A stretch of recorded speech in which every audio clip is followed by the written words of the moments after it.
All right. What is good, everybody? Live edition of the Coast to Coast podcast. Shout out to everybody who's in the chat right now. Already over 200 people come to hear this goodness. And if we're doing this live, you know it must be a big deal. Folks, the big deal is Dick Vitale is now a recruiting guru.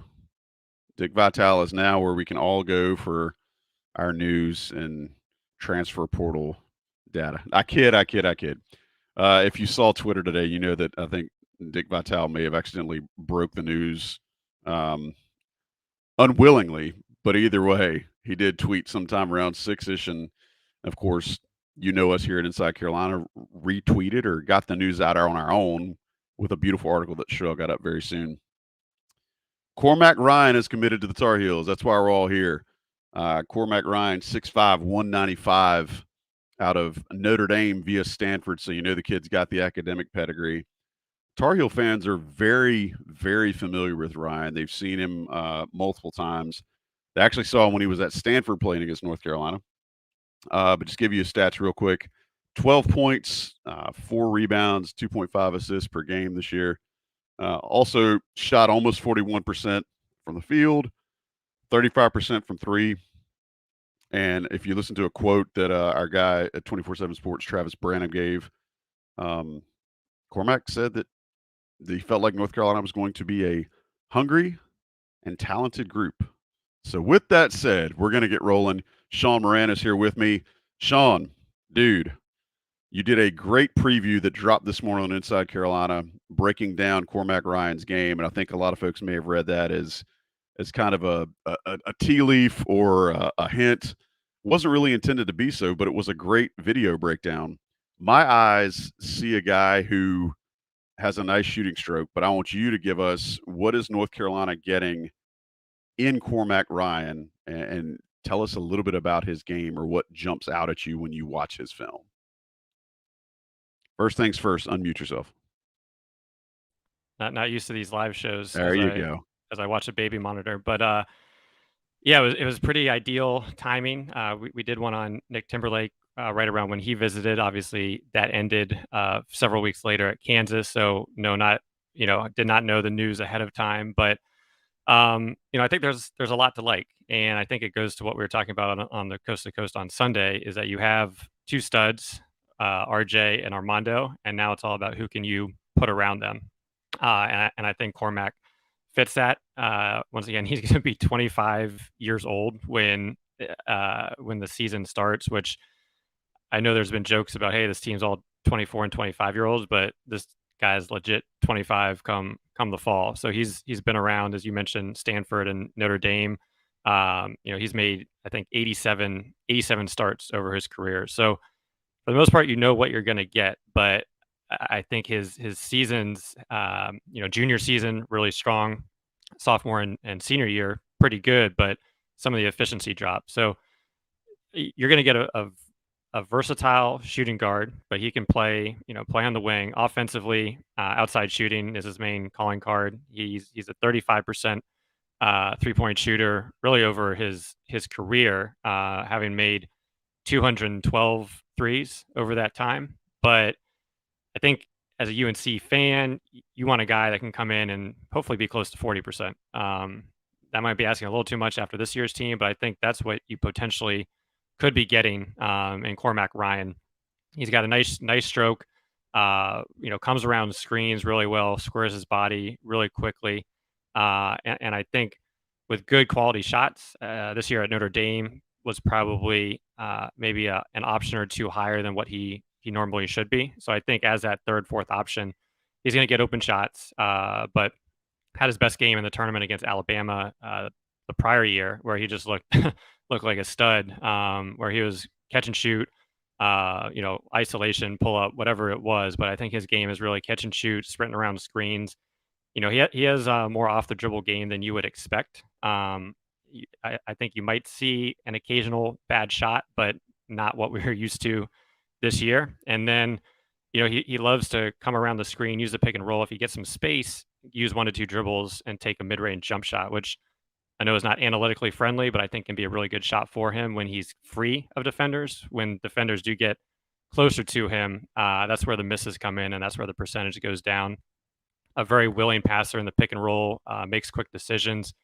And I think a theme that we've been talking about, even going back to Wojcik, is he's going to bring leadership, basketball IQ. He knows how to play defensively. He's not leaky black, but he's a better defender than you think. And Notre Dame, it wasn't afraid to put him on point guard, shooting guards, small forwards, whoever that was. And once again, he knows where the opponent's going to go. He's able to call it out, talk on the floor, and I think just all those intangibles as well as the shooting ability will really stand out next season.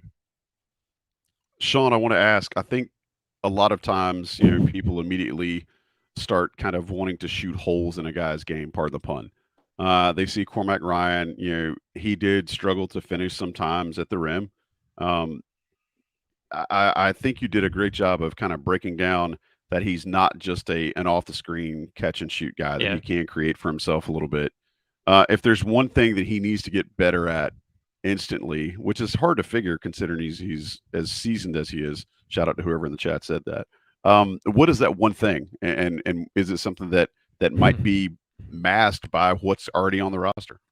Well, I don't think right off the bat, all of a sudden you're going to see him getting 20 dunks on the season or driving down the lane and dunking on anybody. But I think if, in the video, there's a few times where he's driving right, and he just kind of throws up a prayer as a layup because he doesn't have that explosiveness or that clear path. But when he's attacking from the wing and driving baseline, he's able to use the basket pretty well. In terms of what's that one thing, he can do stuff off the dribble, and he's not the quickest of guys, but he can use that, especially when he's switched onto a big of taking advantage of that. So he's definitely more than a stationary player. But I do think it's the one thing, especially in that mid range, is getting to the spot he needs, and doing it if a defender isn't around. And if there is a defender, look to kick out.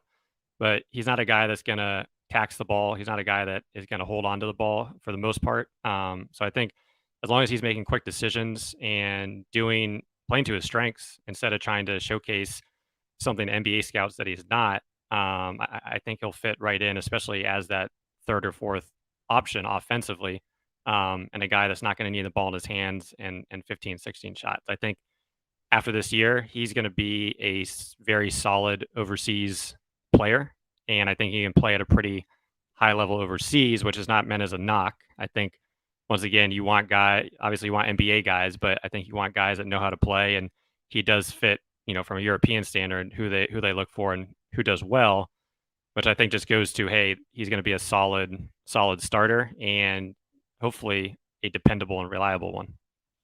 All right, I want to hit you with one more before I bring Sherelle in. I think a lot of folks see this, and getting a player like Cormac Ryan is not going to make everybody happy. Like, I think everybody thinks every player that has to come in to UNC has to be a 5-star, surefire NBA first rounder, and ain't a ton of those just sitting around, right? I think you kind of had a lot of folks swayed on Cormac Ryan before this visit and commitment happened. Can you rate him, in your opinion, between 1 and 10 of fitting a need for North Carolina? Fitting, that's a good question. Fitting a need, I would say he's a 8 to 9 in terms of a need, because UNC needs shooting and they need somebody that can't double Armando, somebody that is reliable for kickouts. I saw one of the questions was talking about his fit with RJ. Obviously RJ is a shoot first point guard, not a pass first, but I think once again, as a secondary option, I think that can be a good fit. And he's able to get a defensive rebound and push the ball up the court as well. Not all the time, but in terms of the fit, they need shooting. Once again, the 35% career, and it's not like we're talking about one season. It's a you've got a lot of data to work with. So 35% is good. It's not great, but once again, I do think he can be closer to that junior season where he shot close to 42% in ACC play, versus this season where he shot around 32%. So I think if you're at 38, 39%, and he's adding some rebounds, he doesn't turn the ball over. Not that UNC was they were pretty good at not turning the ball over, but I think that was, probably not some other reasons involved in that. So I think at 8 or 9 in terms of fit, they're looking for shooting, they're looking for leadership, and they're looking for guys that have basketball IQ. So I think you're getting all that. You're not getting the superstar. So I think if you have realistic expectations, I think we all should be happy with him. And Nick Timberlake was the guy that came first, and maybe he might be a little more sexy in terms of the unknown. But I think UNC would have had to try to involve him a lot more in plays. Obviously, it'll help setting screens and looking to get Cormac open for some shots off one or two pin downs, curls, etc. But I think he'll bring more to the defensive end, and it'll be a little bit steadier than Timberlake, but will definitely be a good comparison this time next year to see how both of them did. I thought you were going straight for the jugular there when you mentioned Timberlake, and we're going to go sexy back, but you went sexy. Either way, I'll take it.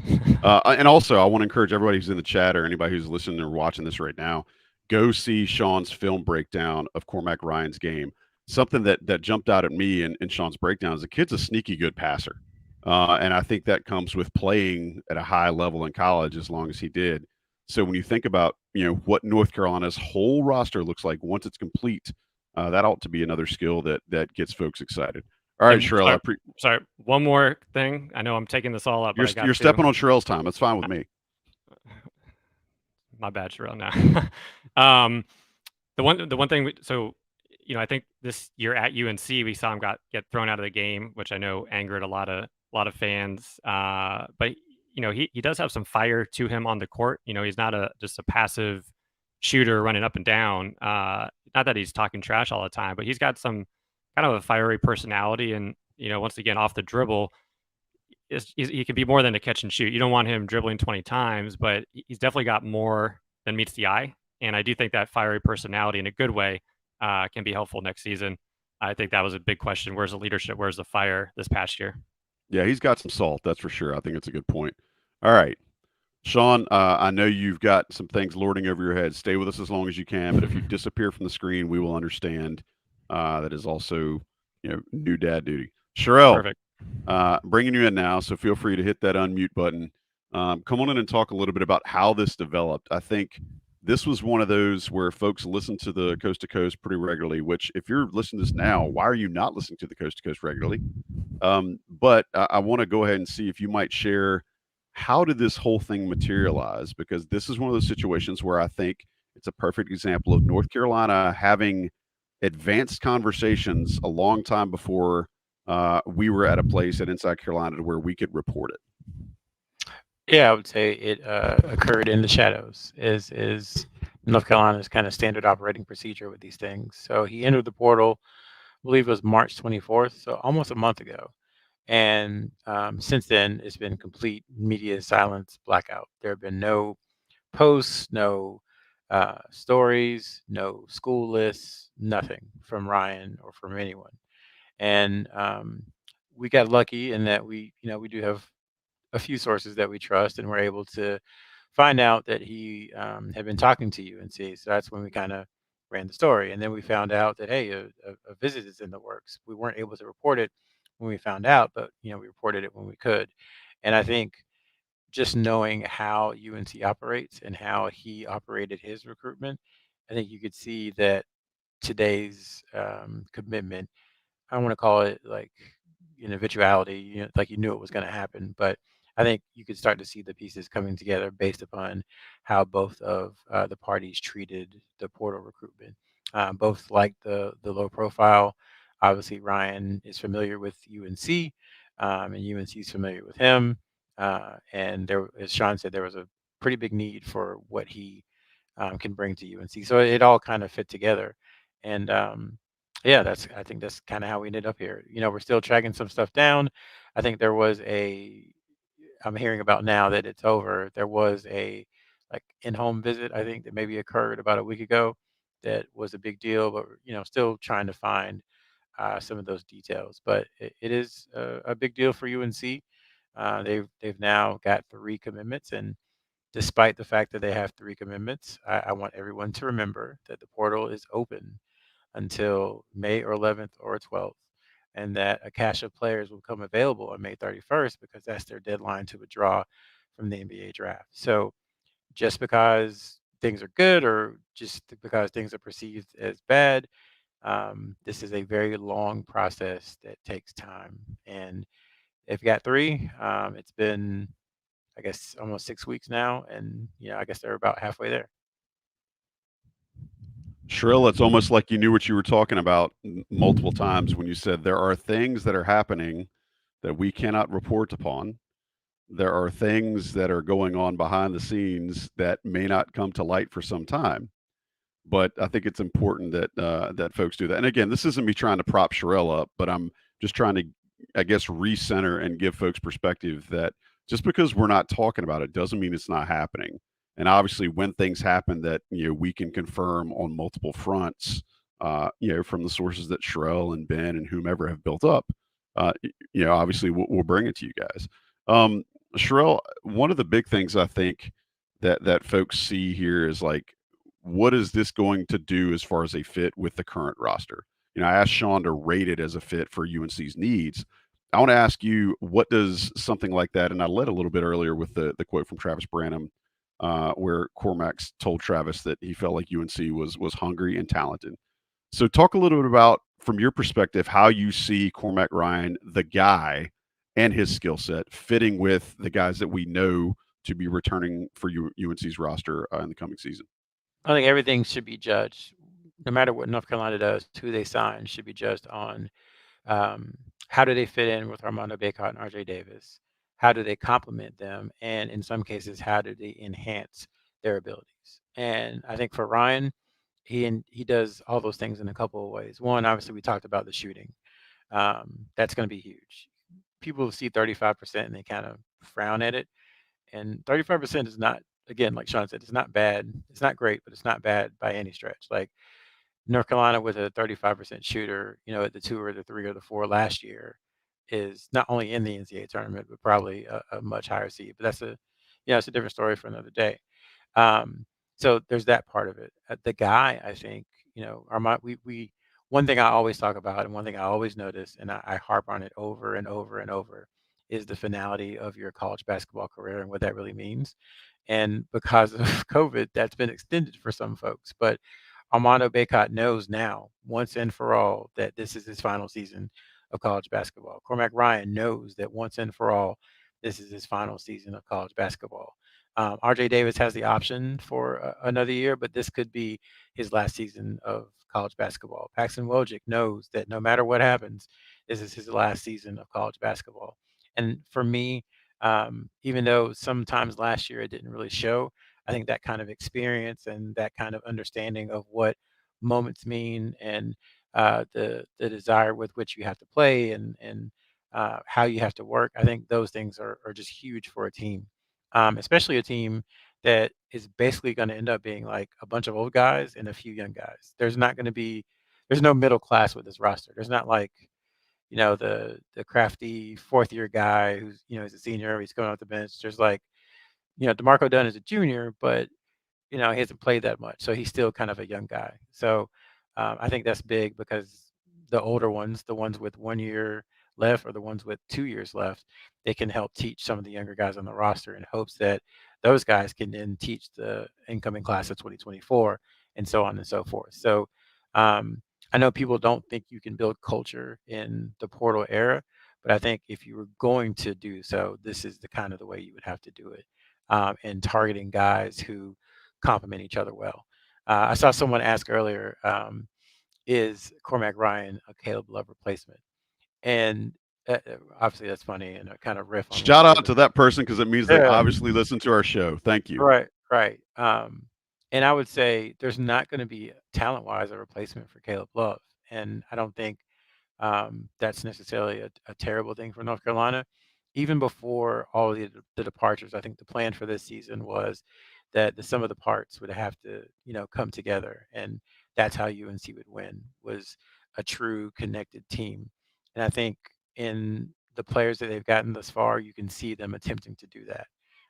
They are attacking weaknesses, attacking the biggest weakness again, historically bad shooting from 3. Was talking to Brian Ives earlier, and he said he just crunched the numbers like he can do so quickly and so easily and better than anyone else. Between Withers, Wojcik, and Ryan, they've added 382 3-pointers in the offseason, 382 made 3-pointers. So if that's not attacking a weakness, I kind of don't know what is. All that to say, I think it's a fit on so many levels: basketball, culture, the academics. He's been at Notre Dame and Stanford, so obviously, he's in tune with that part. And then the finality with Wojcik and potentially with Davis and with Baycott. So hungry is a good word because all these guys played on teams that weren't good last year, frankly. The Carolina guys, the team didn't make the tournament. Notre Dame obviously didn't make the tournament. Louisville was one of the worst teams of all time. And then Wojcik didn't make the tournament in the Ivy League either. So they're all hungry. They all have something to prove. And I think that bodes well for how they can play together.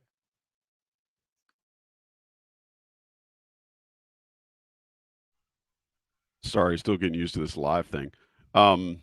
Yeah, Cheryl, I think the finality that you referenced with regard to guys that are now also using their COVID year, unless Armando Bacot pulls comes back next year as the Midnight Rider wearing a mask and swearing that he's not Dusty Rhodes, this is it. And it's the same thing for these other guys. Like this is the last shot that they have. And whereas to last year, everybody kept asking, when's the light gonna come on? When are they gonna get some sense of urgency? This is the finality of the finality, I guess, right? Sean, you wanted to add something right after Sherelle was answering there?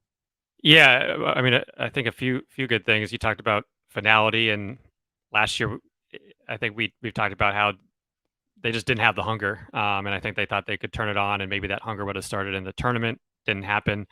Hopefully, with last year across the board, that hunger will be there. But I think two things. One, in terms of you mentioned the 300, close to 400 made threes, so great from a shooting percentage. I still think who's going to be the guy to get into the paint, I think is still left to be determined. Obviously, in pick and rolls can do that a little bit easier with mismatches, but who's that guy with the quickness? So I think they're missing that from a chemistry standpoint. Obviously, hard to slot in so many guys and develop that chemistry. I mean, we saw Alabama did it. We saw all these teams that beat Carolina early did that, but it's still complicated. And I think going into last season, the thing I was maybe most excited about was the chance that, hey, you got all these guys coming back, you have the freshmen to integrate, and now you're kind of building something steady. Obviously, that didn't come to fruition, which makes, I think, you look at Trimble, you look at Washington, you look at Dunn. I don't think anybody thought they were ready to start, so this doesn't put that pressure on them, but hopefully they can continue to take a leap so that next year they are ready to start. And same thing with the freshmen, that they are ready to advance from that freshman to sophomore jump. So I think that's a big storyline as well. I'm really hoping we're not seeing, the Iron 5 or Iron 6, whatever it is, with a bunch of guys that we know for sure aren't going to be around next year. So the chemistry is going to take time, but how do they work some of those returning players that we know need to take the jump, and hopefully can do that this year in different ways. I think one of the things that's been kind of a running theme since the transfer portal era became a thing is how guys fit within a system. And I think fit's really important in a lot of ways. It's also really important when you're talking about clothing, attire, T-shirts. When you're talking about UNC swag, Johnny T-shirt has things that fit you. They fit you literally. They fit you figuratively in that they probably look like the thing you want because they have so many different brands and so many different styles, so many different types of UNC gear, right?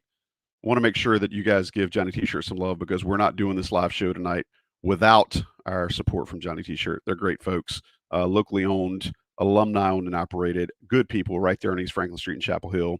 You get the 10% off if you're a premium subscriber. So please use that. If you are not a premium subscriber, what's wrong with you? Get your life together. Go ahead and get that extra 10% off. They're already great prizes. I think they're either finishing up their 2-day 20% off everything sale, so you can add your extra 10 on top of that, or they just finished it. Either way, we love Johnny T-shirt. Appreciate them sponsoring. So sticking with fit, Sherelle, does having a guy like Cormac Ryan now bolstering their shooting, does that help? I guess, does that help what Hubert Davis wants to do on offense a little better? Because again, we looked last year, and so much of UNC's disjointedness was because they didn't have consistent shooters. Does this not just Cormac Ryan, the guy, but having shooters in he and Wojcik and a guy like Jalen Withers. Does this make Hubert's offense look a little more like what I think Hubert and the staff want it to look? I sure hope so for their sake, because these are guys that they have found and targeted and thought that they were good fits for what they want to accomplish. So, it's getting to a point where you can't use I didn't recruit player X or I didn't recruit player Y. You can't use that anymore because this is a roster built kind of in the image of what you want. So my answer would be I hope so for their sake, because if not, it could be a rough season, because they're counting on, especially Withers and Ryan, they're counting on them to be able to knock down some of the shots that UNC didn't make last year. I think honestly, I don't want to make it too simple, but I think it comes down to that. Like there were just times when North Carolina, for whatever reason, just could not buy a basket. And in college basketball, with the way it's played now, if you can't make open 3-pointers, it's going to be very, very difficult for you to advance, not just in your conference, but in the NCAA tournament as well. So I think that's the hope, is that they will improve that outside shooting, that Baycott remains Baycott and maybe even gets better, and then RJ Davis kind of does the same thing, that he remains RJ Davis and maybe improves a little bit. And we'll see. I think the bench is another topic that people talk about a lot, and the fact that it really hasn't been used now for a year and a half. I think at the beginning of his tenure, they used the bench some, but obviously, since I guess the Iron Five started in, was it February of 22? There hasn't been much bench usage. And the question has always been, well, is it the players who were there the reason that he didn't use the bench, or is it just that he's not a guy who wants to use the bench that much? I think this is finally a chance for us to get that answer as well. So, again, to answer your question, I think the staff has to hope so, because this is 100%, their roster, their team, one that reflects the things that they want to do. So I want to get a couple more questions before we get out of here. And Cheryl, I'll go with you first, but Sean, I want you to answer this too.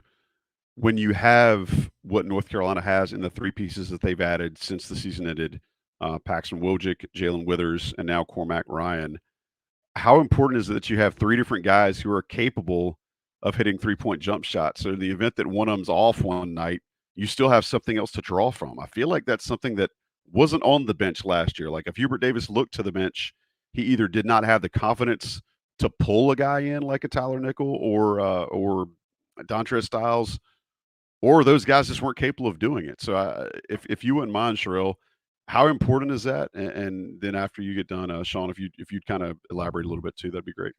Yeah, another part of it too is that the guys who they primarily were targeting off the bench were young players. I mean, it was Tyler Nickel, Seth Trimble, DeMarco Dunn. I think those were kind of the first, and Puff Johnson. Puff Johnson, despite the fact that he was a junior, hasn't played much. So you're relying on four players who either had never played college basketball before or who hadn't played much at all during their careers. Um, so switch that over, and let's just say that Carolina finds someone else in the portal, and that Paxton Wojcik, for example, Jalen Withers are two of your top four bench guys. So now you're talking about guys who have started in their respective leagues. Withers, who started so many games in the ACC, coming off the bench and providing that spark, versus players who had never done it before. So I think that's part of it, and I think that's what they have to look for moving forward, is that the bench will be different because it'll be more experienced and guys who have played a ton versus guys who hadn't. Sean, I'll let you hit this before you get out. That too, like I just asked Sherelle, but also if you want to elaborate a little bit on maybe the use Sherelle's favorite adage, iron sharpening iron in practice, where you've got some veteran guys who have experience and are also capable shooters now playing maybe some on your second team in practice, or working with some of the young guys who have not seen the minutes. Yeah, I think practice can go a long way, especially early on when people are trying to figure each other out. Once again, I think when Pete Nance came in, there's a lot of quotes about, hey, he didn't want to rock the boat. This team came half from winning or a minute from winning a championship game, and he was just trying to fit in. But you got to rock the boat now. So I think the practice time will definitely help, especially the guys we just mentioned, the sophomores and juniors that will most likely be coming off the bench. So I think that is really important. And I think once again, well, one thing we're mostly been talking about offense. I think we haven't talked a lot about defense. I think that is still a concern, especially RJ at point. Cormac I think can be a strong defender, but we're not talking all world defenders here. But I think offensively, it's been since 2019 since anybody who likes watching UNC has seen a top 10 offense. We saw once Brady started clicking, we saw one. I think they finished just within the top 20 at the end of the year on KenPom. But I think this should be a top 20 offense if things are clicking, just given what they're bringing in. And I think I always believe a good offense beats a good defense. And I think if you're having shooters, Armando down low, a little bit of improvement here and there, it will work out. But yeah, I do think bringing those three guys in, bringing the shooting, it fits a big need. Hopefully they can bring in one more at least. But once again, I don't think you want playing time will be a question mark, and I think UNC is always at its best when it's 7 or 8 solid guys, and you can bring a 9th or 10th guy off when you need to. But when you got 10, 12 guys trying to play, it's not a recipe for success. So I think right now with what they've done in the portal, it's definitely fit a need. Sure, there's definitely some areas that they're lacking, but I think they've done a solid job. And once again, I think Cormac Ryan, nobody's gonna go out and start celebrating too heavy, but I think he will definitely be a solid addition, and I think that's what you want out of the guys they're looking at that can complement the people that are returning. Yes, sir. All right. Go ahead, Trill. And one ad, yeah, it's kind of been touched on, but I wanted to reiterate. I think last year there were times when people wanted to get in other people's faces and they just didn't for whatever reason or thought better about it. I don't think that's going to be a problem for Cormac Ryan, just based No. upon watching him from afar from Notre Dame. I don't think it'd be a problem for Paxton Wojcik, honestly. Yeah. I was gonna say, I mean, that might be his best attribute is, I mean, his dad. His dad is a Navy guy, not afraid to get in your face, and I think he has that same thing. Even if he's playing a few minutes or not even getting off the bench, I think, if you got somebody getting in your face and getting on isn't afraid to get on starters, that goes a long, long way. And with that, I'm gonna have to go. So I'll leave you two gentlemen, but enjoyed seeing the comments. Some gave me a good laugh, and I'm glad I got a good 30 plus minutes in this. But thanks for having me on. All right, brother, go handle the diaper duty. Sherelle, last question, and this is a great way to wrap the show. You have done a phenomenal job as we've closed regular Coast to Coast podcasts, helping folks understand the long, wide angle lens, and I know you hate that analogy too, of the recruiting season. If you could share where Cormac Ryan fits within the context of not only the overall roster rebuild, but kind of timeline things as the roster is now starting to take shape. I think we've done a great job of helping folks manage their expectations.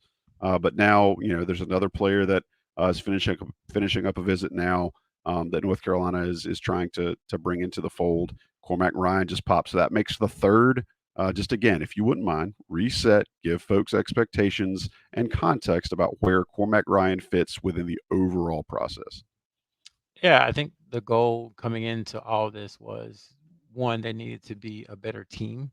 And irrespective of whether or not the individuals were as talented, they needed to be a better team. And I think thus far, they've hit on that because they've found guys who, again, um, take the weaknesses from last season and start to make them strengths. Now, when you do that, you can create other weaknesses as well. But I think they're trying to address that. Obviously, the portal season started on March 12th, the day after Selection Sunday. They skipped out on the NIT because they said they wanted to get towards getting back to UNC and the roster rebuild and all that stuff. They lost players for, I think, the first 2.5 weeks of the portal. Paxton Wojcik committed on March 27th, the earliest portal commitment thus far UNC's gotten since the portal became a thing. And then Withers committed, it feels like an eternity ago, but it was 10 days ago that Jalen Withers committed to UNC. So they've addressed the shooting component. I think Withers adds some athleticism. I think Ryan has some athleticism. And then they wanted to increase their overall basketball IQ and passing ability in shooting. So I think if you start to judge, I would hesitate on judging until, a couple months when the portal is closed and you know what the final roster is going to look like. But if you want to start maybe doing a progress report, then judge them for these three guys. Say we're halfway there. Judge them on these three guys based upon, did they improve the team's athleticism? Did they improve the team's basketball IQ? Do they improve the team's ability to shoot? And do they accentuate or complement or enhance Armando Bacot and RJ Davis? And based upon those answers, I think you can start to decide how you think the staff is doing so far. But again, I would urge, do not judge this moment or the team right now, because this is not the final incarnation of the team. There will be more moves to come. And then in a couple months, you can start to say, okay, this is the locked in 2023-24 UNC team. What do I think about them? So I would urge everybody to just continue to stay patient, and we'll see where things go. You have the patience of Job, my man. But hope folks can take that to heart. And again, a lot of people are asking in the chat, and shout out to everybody who's been a part of the show tonight about Harrison Ingram. Obviously, Sherelle and the rest of the IC staff will be following that incredibly closely. As we have information to share, we will share it. But again, we can't really jump out on anything until we've been able to get news and confirm news. So just be patient. We can say the visit has concluded. Okay. Well, there you go. We're breaking news tonight. But Sherelle can let everyone know the visit has concluded. So he's on his way back home. All right. So be patient as things develop. As with any other news, Inside Carolina is your place to find it. Appreciate you guys being a part of this live Coast to Coast podcast. Forgive us for our hiccups. We'll get better about it as we do these things. But thank you for spending some of your evening with us. Thank you to Tommy Ashley for getting this up and running. I know I bust his chops a lot for technology, but my man's got this whole live thing down, and we appreciate it. Shout out to Sean Moran for jumping in between changing some diapers. And always appreciate Sherelle McMillan for being the genius and the sage that he is, even though he hates the analogies that I use at times. All right, y'all, we're going to sign off for tonight. If anything happens new, we'll pop back in with it. But we appreciate you. Till next time, we'll talk to you on the next episode of the Coast to Coast podcast here on InsideCarolina.com.